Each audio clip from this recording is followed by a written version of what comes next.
হযরতে আইয়ুব নবীর জিহ্বার মধ্যে একটা পোকায় আক্রমণ করলো।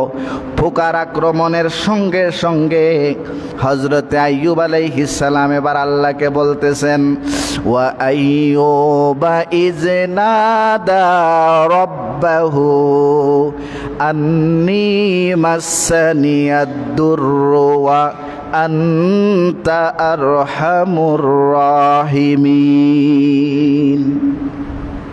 এবার হযরতে আইয়ুব আলাইহিস সালাম বললেন, রব্বুল আলামিন একদিন, 2 দিন, 1 বছর, 5 বছর, 10 বছর নয়, দীর্ঘ 18টা বছর পর্যন্ত আপনি আমাকে এমন অসুস্থতা দিলেন যে অসুস্থতার কারণে আমার শরীরের মধ্যে পোকা ধরে মাংসগুলো জোরে জোরে জমিনে পড়ে যাচ্ছে। একটা বারের জন্য আপনাকে বলি নাই, আয় আল্লাহ আমাকে আপনি সুস্থ করে দেন। যেই মুহূর্তে আমার জিহ্বার মধ্যে একটা পোকায় আক্রমণ করেছে, আমি আপনার কাছে দোয়া করলাম, কারণ এই জিহ্বার মধ্যে যখন পোকায় আক্রমণ করবে, আমার একটা মাত্র সম্বল, যেই সম্বলটা আমার জিহ্বা ছিল, জিহ্বা দিয়ে আপনার জিকির করতাম, আপনার নামের জিকির করতাম, আপনার হাবিবে পাকের উপর দুরূদ সালাম পাঠ করতাম। আজকে যদি আমার জিহ্বার মধ্যে পোকায় ধরে ফেলে, আমি তো আপনার নাম নিতে পারবো না। হযরতে আইয়ুব কি দোয়া করলেন? আল্লাহর কাছে দোয়া করলেন, ওয়া আইয়ুবা ইয নাদা রাব্বাহু। আল্লাহ বলেন, আইয়ুব যখন ডাক দিল তার রবকে, তখন কি বললেন? আন্নী মাসসানিয়াদ দুররু, রব্বুল আলামিন আমি তো বড় কষ্টের মধ্যে পড়ে গেলাম। ওয়া আনতা আরহামুর রাহিমিন, আপনি হলেন পরম দয়ালু। নবীর কত বুদ্ধি! নবী একবারও বললেন না যে আল্লাহ আমার তো শরীরে পোকায় ধরে ফেলছে, আমি বেমার, আমি অসুস্থ, আমাকে সুস্থ করেন। বরং হযরতে আইয়ুব আলাইহিস সালাম বললেন, আন্নী মাসসানিয়াদ দুররু, আমি কষ্টের মধ্যে পড়ে গেছি, আপনি তো রহমান, দয়াময়, আপনি তো রাহিম, করুণাময়, আমি কষ্টের মধ্যে পড়ে গেছি, আপনি আমাকে কষ্ট থেকে উদ্ধার করেন। এ কথা বলেন নাই, বরং আল্লাহর প্রশংসা করতে গিয়ে বলেন, আপনি তো রহমান, আপনি তো রাহিম। যেমন কথা বলার ক্ষেত্রে অনেক সময় আমরা অনেক টেকনিক অবলম্বন করি, পদ্ধতি অবলম্বন করি। এক ব্যক্তি ভিক্ষা করছেন, ঈদের দিন জামাত শেষ হলেই বড় কেন্দ্রীয় মসজিদ থেকে মানুষরা বের হবে, জামাত শেষ করে ভিক্ষুকের হাতে 10 টাকা 5 টাকা করে দেয়। একজন ভিক্ষুক এমন যে হচ্ছে অন্ধ, চোখে দেখে না, মানুষদেরকে বলতেছে, ও দুনিয়ার মানুষ, আপনারা ঈদের জামাত পরে বের হলেন আর আমি চোখ দিয়ে দেখতে পারি না। কি টেকনিক দিয়ে সেই ভিক্ষুক অন্ধ মানুষটা কথা বলছে যে তোমরা তো ঈদের জামাত পরে মসজিদ থেকে, ঈদগাহ থেকে বের হলে, কিন্তু আমি চোখে দেখি না। কিন্তু সে মানুষের কাছে বলে নাই আমাকে ভিক্ষা দাও, একথা বলছেনি না। সে বলছে যে মসজিদ থেকে, ঈদগাহ থেকে আপনারা বের হচ্ছেন, আমি তো চোখে দেখি না। তার কথায় মানুষ এত আকৃষ্ট হলো, মানুষরা তাকেই টাকা দিতে শুরু করলো। হযরতে আইয়ুব আলাইহিস সালাম আল্লাহর কাছে দোয়া করলেন, ইন আন্নী মাসসানিয়াদ দুররু ওয়া আনতা আরহামুর রাহিমিন। রব্বুল আলামিন আমি তো কষ্টের মধ্যে পড়ে গিয়েছি, আপনি হলেন রহমান, আপনি হলেন রাহিম। আল্লাহ রাব্বুল আলামিন তো বেশি খুশি হলেন। হযরতে আইয়ুব আলাইহিস সালামের দোয়া কবুল করতে গিয়ে আল্লাহ রাব্বুল আলামিন বলেন, ফাস্তাজাবনা লাহু ফাকাশাফনা মা বিহি মিন দুররিন ওয়া আতাইনাহু আহলাহু ওয়া মিসলাহুম মাআহুম রাহমাতাম মিন ইনদিনা ওয়া যিকরা লিল আবিদিন। আল্লাহ রাব্বুল আলামিন বলেন ফাস্তাজাবনা লাহু, হযরত আইয়ুবের দোয়াকে আমি কবুল করে নিলাম।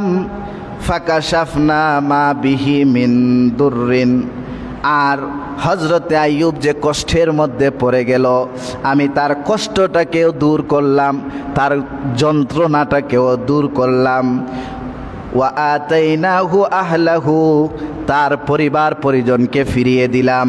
ওয়া মিসলাহুম মাহুম রাহমাতান, শুধু পরিবার পরিজন ফিরিয়ে দিলাম তাই নয়, আমি আল্লাহ পাক তার প্রতি আরো অনেক দয়া করলাম। মিন ইন্দিনা, কারণ সে হলো আমার বান্দা।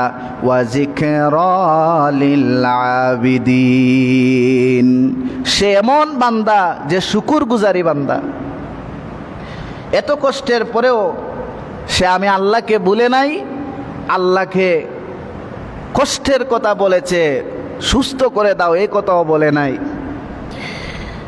এই ব্যাপারে আল্লাহ পাক আরো বলেন ওয়া ইসমাঈল ওয়া ইদরিস ওয়া যাল কিফলি কুল্লুম মিনাস সাবিরিন।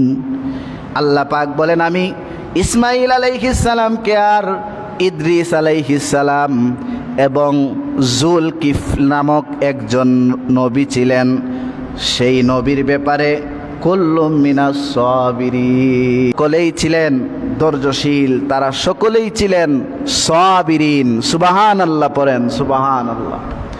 তারা সকলেই ছিলেন ধৈর্যশীল। আইয়ুব আলাইহিস সালামও ছিলেন ধৈর্যশীল। এই যে ধৈর্যের ব্যাপার, আমরা সামান্য অসুস্থতা হলেই অধৈর্য হয়ে যাই, বিপদের মধ্যে পড়লেই অধৈর্য হয়ে যায়, কিন্তু ওই অধৈর্যের মধ্যে ধৈর্য ধরাটা আল্লাহ পাক কুরআন কারিমের মধ্যে বলছেন, যত নবী রাসূল দুনিয়াতে এসেছেন প্রত্যেকেই ধৈর্যশীল ছিলেন। কষ্টের মধ্যে পড়লেও তারা আল্লাহকে ভুলে যান নাই। হযরত আইয়ুব আলাইহিস সালামের বয়স 70 বছর পর্যন্ত তিনি সুস্থ ছিলেন।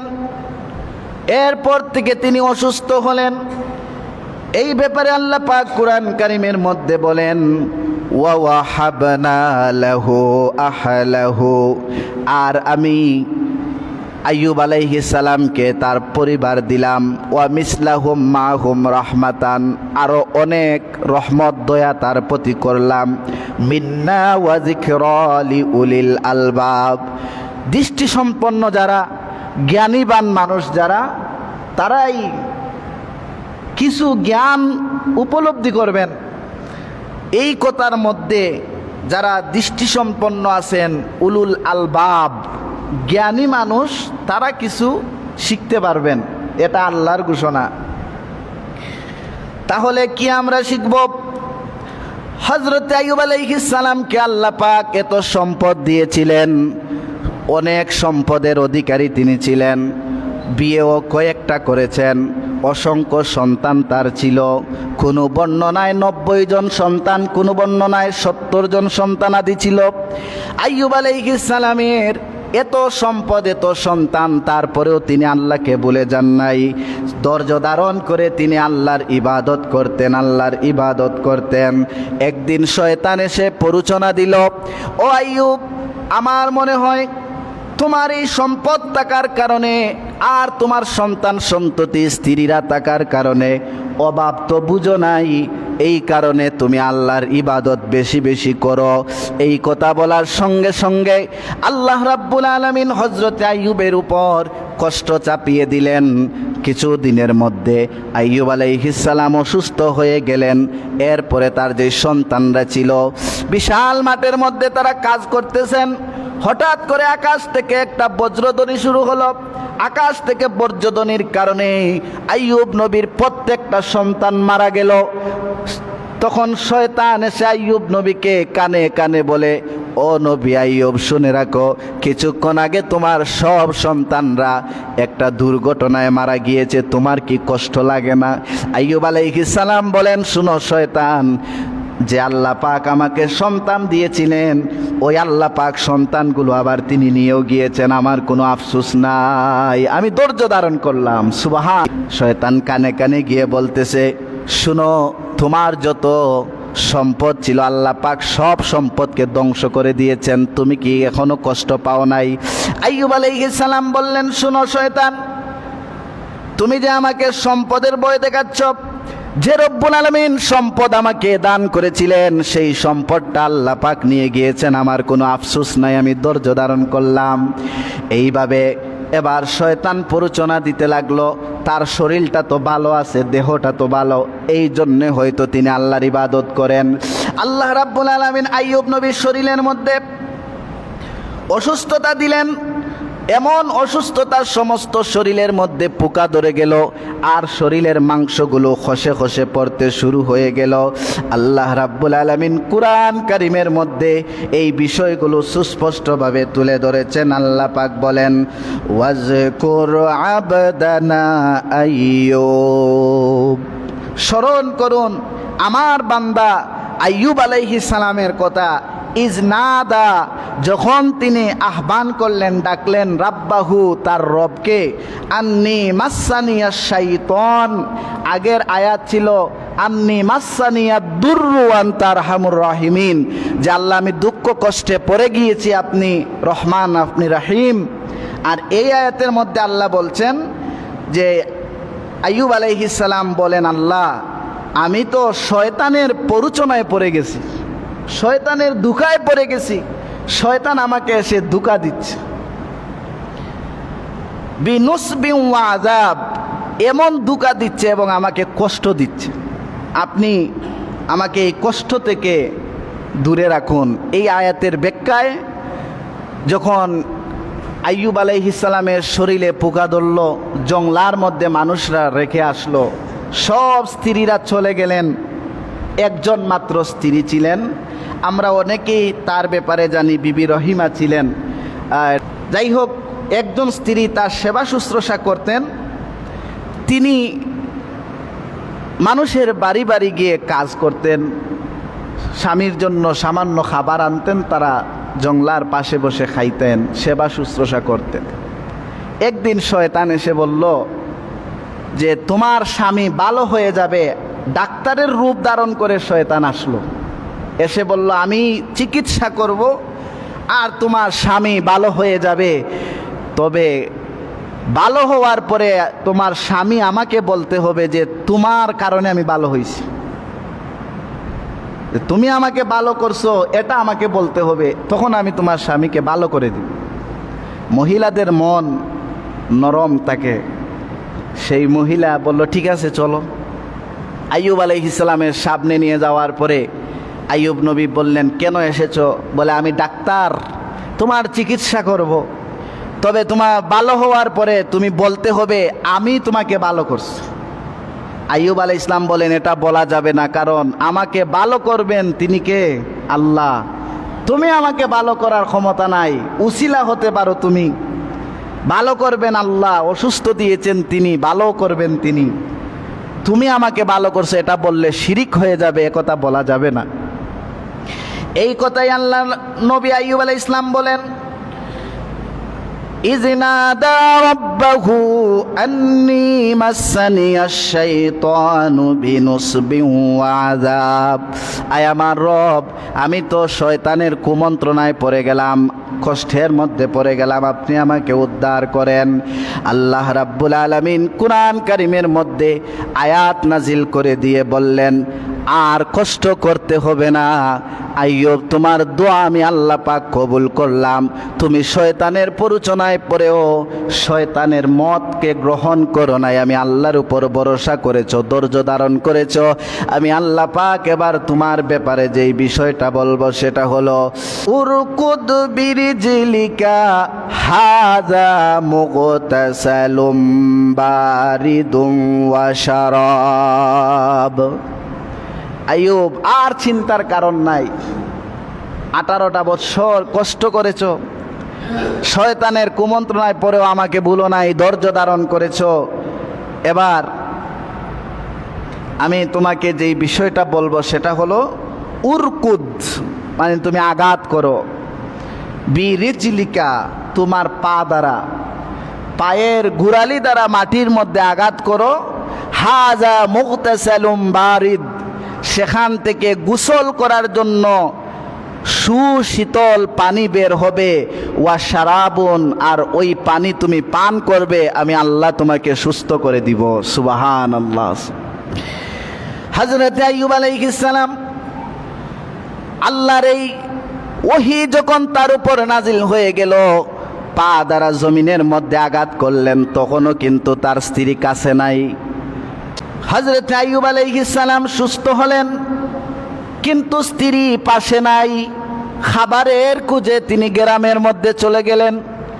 এসে দেখলেন সুন্দর সুদর্শন একজন মানুষ সেই জায়গার মধ্যে বসা অবস্থায় আছেন।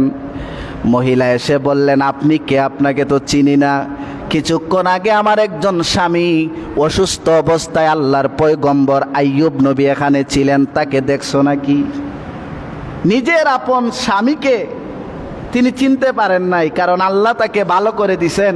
পায়ের আঘাতে পানি বাইর হলো জমিন থেকে, পানি দ্বারা গোসল করলেন, কিছু পানি পান করলেন। গোসলের কারণে শরীরের বাহিরের অসুস্থতা দূর হয়ে গেল, পান করার কারণে শরীরের ভিতরের অসুস্থতা আল্লাহ দূর করে দিলেন। সুবহান। হযরত আইয়ুব আলাইহিস সালাম যেইভাবে 70 বৎসরের সময় পরিপূর্ণ সুস্থ ছিলেন, আল্লাহ এইভাবে সুস্থ করে দিলেন। এখন আইয়ুব নবীর স্ত্রী এসে বলেন, আপনি কে? আপনাকে তো আমি চিনি না, এখানে আমার স্বামী ছিলেন। হযরত আইয়ুব আলাইহিস সালাম বলেন, সবাই আমাকে ছেড়ে চলে গিয়েছিল, তুমি যাও নাই। আল্লাহ পাক আজকে 18টা বৎসরের পরে আমার দোয়া আল্লাহ কবুল করলেন। আল্লাহ পাক আমাকে সুস্থ করে দিয়েছেন, আমি তোমার স্বামী পয়গম্বর আইয়ুব আলাইহিস সালাম। সুবহানাল্লাহ। তখন স্ত্রীকে নিয়ে তিনি গ্রামে চলে গেলেন, নিজের এলাকায়। যাওয়ার পরে আল্লাহ পাক পূর্বের যে সম্পদ ছিল, আকাশ থেকে স্বর্ণ অলংকার জমিনের মধ্যে দিলেন। সব সম্পদ, গচ্ছিত সম্পদ আইয়ুব নবীর আগের মতো সম্পদ হয়ে গেল।